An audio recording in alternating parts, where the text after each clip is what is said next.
So I'm playing this D chord, and all I'm thinking about is, all right, where's the D scale? D, E, F sharp. You could think of G here, or G here, A, B, C sharp, D, or B here again, and anything like that. D, E, F sharp, G, A, B, C sharp, D, etc. I'm really just thinking about the scale. And then choosing some notes out of that scale that I can use for a nice double stop.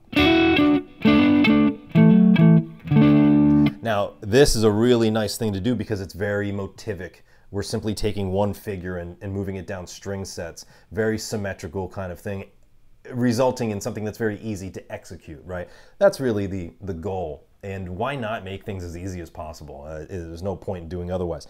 So what I'm doing here is grabbing the D and the F sharp.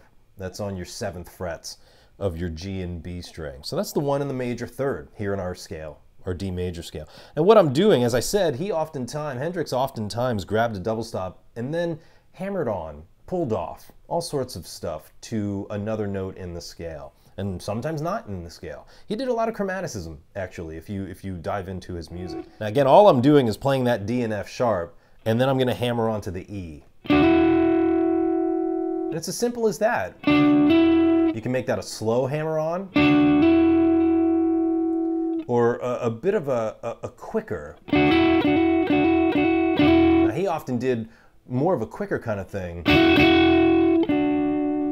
and then you can bring it back.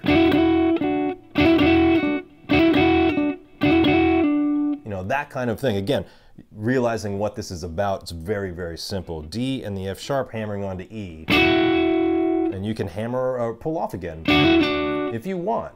I'm just going to say, why don't we just hammer on? And now let's take that figure and just move it down a string set. So now let's play A and D, 7th fret again. This is very symmetrical, like I said, of the D and the G string. So that's the A and the D. Let's hammer on to B, which is the 6th of that D scale. All right, let's take it down another string set. Let's play E and A now. Again, 7th fret, A string, D string, and let's hammer on to F sharp. So that goes from the 2 in the scale and the 5 in the scale. Now we're going to add in the major third. And then we can just move it down E and D to wrap that up. How cool. How simple is that?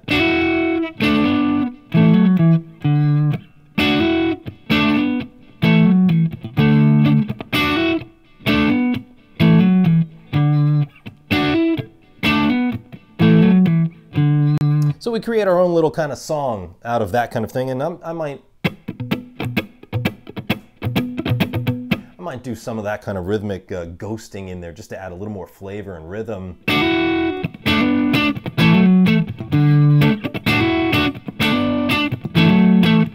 Now here, I'm taking that finger off and taking it back to the original double stop.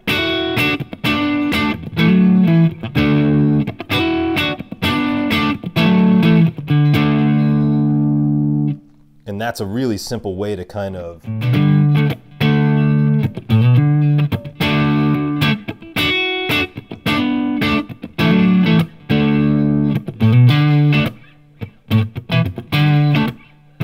here I'm just hitting the A and the B going up to our root here. A nice little, almost major pentatonic.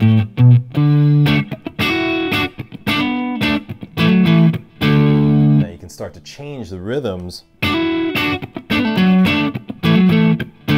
And you start getting a little bit more advanced, and this is where we do start to creep into more of a Hendrix type of sound. But we got to start with the basics. We got to start with the basic mechanics, of course.